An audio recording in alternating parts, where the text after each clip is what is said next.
quiet confidence never goes out of style. And over the years, Kevin Costner has collected more than a few stories proving exactly why he's remained one of Hollywood's most respected stars. I didn't project what was going to happen in my life that way. You're very sexy in person, by the way. I'm glad one of us said it. You're going to make Kevin Costner blush. But I know you have like 7 kids and you're, you know what I mean? I'm just saying. I have all the stuff, so... yeah, you have a lot of things going on. Safe to say I know what I'm doing. Even Hollywood legends have heroes. And sharing a room with Sean Connery was enough to remind Kevin that some people simply operate on a different level. With him, and some girl was trying to get my attention, like looking over, and finally I'm kind of done with him, and I think, well, I'll stroll over and see what she really wants. So I did. I walked and she was behind the ribbon, and I got really close to her. I said, yeah, and she goes, could you get me Sean's autograph? And I went like, I felt like I had a cigarette hanging out of my mouth like this. I said, yeah, of course I could do that. This could only end where, you know, you never had to say anything. You were so beautiful. I mean, maybe it's because I'm older now, but I used to look at that age as being really old. Yeah, ancient. And now that I'm that age, I'm 47, and Yeah. I think I don't. We're just living a lie, Ellen. We're just living a lie. Yeah. We're in complete denial. We're just really old. Yeah. Want to race you. Not many people can casually say they've had plans with a president. Somehow, Kevin Costner can. It's a pretty amazing day, and now I'm about to go home. And he goes, you want to go to the White House? And I said, yeah, yeah. We get on the helicopter, we go across the Potomac, the Marines salute, we get off on the White House lawn.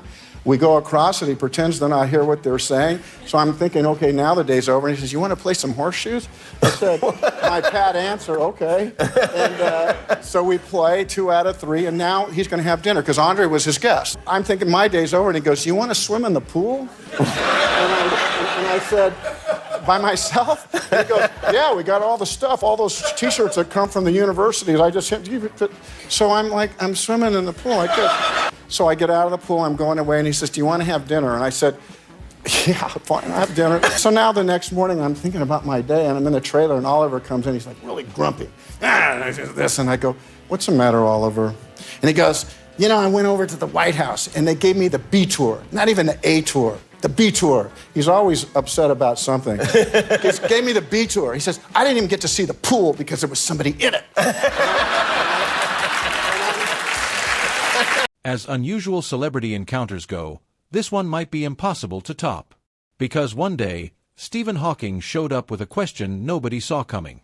I actually had my 3, my oldest was 12, and I said, I want you to meet this man. I didn't really know a lot about him, honestly. I'm a public school guy, so Stephen Hawking, let's go. So I wasn't sure. So he came, and I was obviously taken back at, you know, where he was in that wheelchair. He wasn't able to move. I got him a drink, and most of it ended up on the floor. And I saw my children just a little bit shocked, and I said to them, look, if you want to go finish your homework, you can do that. And of course, they peeled off because I thought this isn't going to work for them. But yeah, he came over, you know. Wow. What did he ever explain why specifically he wanted? I was waiting for it, and finally he said, I'd like to know about Whitney Houston. And I said, well, okay, you're just like me. Let's get to it. And I said, you're not the only one, Steve. A lot of people want to know about Whitney. I said, what do you want to know? And that was it. Working with a stunt double comes with its perks. Apparently, a little too much freedom was one of them. We're out in the country, and he goes, you want to go hunt for some mushrooms? And I said, what kind of mushrooms? And the guy goes, you know, the good kind. I said,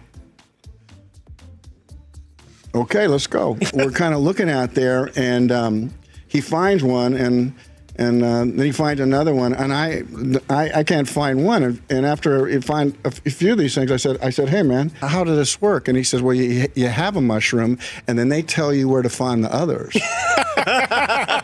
And I said, all right, I get the logic, but we're doing a sword fight right after this. I said, and he went, you know, that's a good point too. So I didn't hurt anybody. No matter how successful you become, family always finds a way to keep you humble. Kevin learned that lesson from someone who was only 6 years old.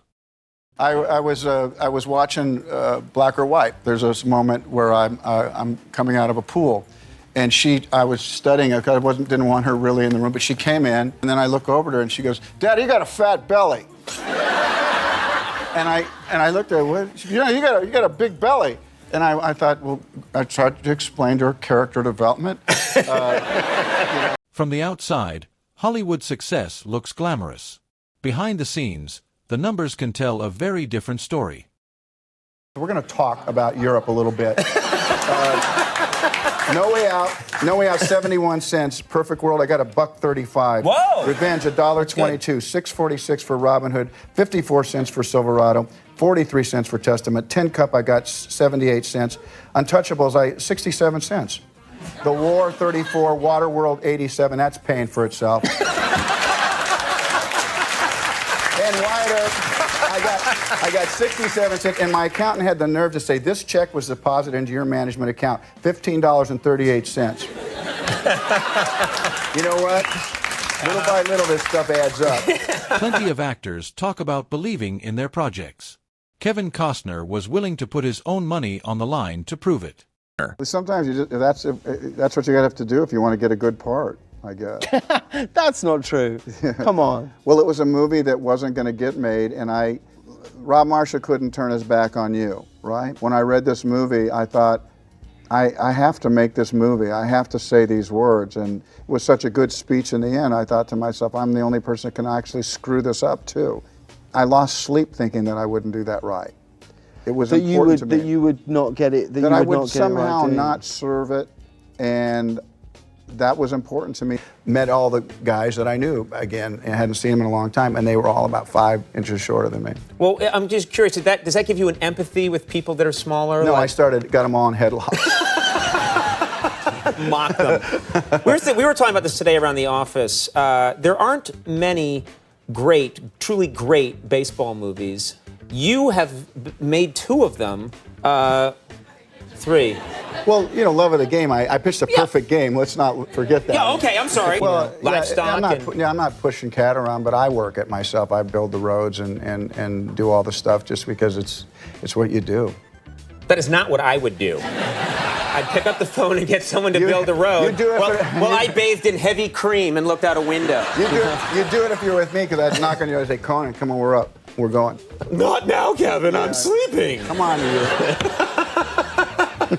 I was up late watching videos. I understand. Well, I actually didn't get my first job. I had to go into stage acting. I was a stage manager, so I thought, I wasn't smart enough to be a bartender. I couldn't make change. I never liked when they gave you $1 plus 8 cents. That negative numbers was hard for me. So, I thought, well, I'll take out trash. That's what I'll do, as long as it's movie trash. And so that's how I started. I was a stage manager. Really? Yeah. Hollywood friendships create some unforgettable memories. Although Kevin still remembers one iconic moment he somehow got left out of. I don't know if people know this story. You were in that picture along with a lot of good actors. Glenn Close was in there, Bill Hurt, Kevin Kline, Goldblum, Mary Kay Place, Jeff Goldblum, and you were in that. Jo Beth Williams. You were in that picture, but you were killed off. I was. That's right. It revolved around you. You played Alex. Right. I think that's why our paths probably haven't crossed, because some of my friends who've come here from Orange County today suggested, maybe Johnny cut you. That's true. Now, that is true. But let me tell you why. I said to Larry Kasdan, who directed at that time, I says, "Larry, this isn't right for Kevin." I said, "I see him in a ball field." Said, if he does this picture, it could kill his career. And so we cut you out, and look what happened. Yes. So he went down to this guy who's raised this wolf and whatever, and he's down in the pen. I got the cameras up, and so now the scene starts, and the wolf's supposed to chase him, and the wolf is really after him, and I'm thinking, this is great. I'm watching this through the camera, I go, this is what I paid for, this is what I wanted. And about 10 seconds later, he ran out of the pen, and I said, I went down, what happened? Why did you stop? He says, the wolf bit me. And I'm thinking, this is the trainer. So I had to go in there with this wolf, you know, and so that's why the wolf gave me trouble. I love the wolf dearly. It helped everything in my life, but he wasn't as warm and fuzzy and cuddly as you might think. Kevin's resume is impressive enough on its own. But as it turns out, one of the biggest stars in Hollywood might have an even bigger soft spot waiting at home. Can you tell me who this guy is? Oh, geez. Yeah, I got a buddy. His name's Bob. You named the dog Bob? Yeah. Yeah, Bob's a good name for a dog. Yeah, when I'm angry with him, it's Bob. Oh, yeah. It's Bobby when he's okay. Here's Bobby taking a nap in the dishwasher. Yeah, he kind of waits for me to do the dishes. It's a pretty good dog, right? Yeah. I do all the work. He does everything else. And I was doing the dishes, and like anything, I thought, where is he? Yeah. He's too quiet. He's chewing on something. And I went to go, and I ran right into that thing. I saw that he was sleeping. That might be the cutest I thing. did like everything that Americans do these days. Even if somebody passes out, I took his picture. Yesterday, you were playing catch with your son. How was that like? That was good. You know, I wanted to have that moment with him because we played since he was little. That's all we do in our house is throw shit. If you're lucky enough to find yourself in France for a film festival, you might as well enjoy the experience. And Kevin apparently had the same idea. You brought your kids to the premiere? Yeah, I wanted them to see me work. Yeah. I brought 5 of them and got them tuxedos. Bought them dresses. And Did you tell them, if this movie doesn't work out, this is the last vacation Daddy's taking you on? I did. You know, I wanted to know how worried they were that they were going to stick with me and support me.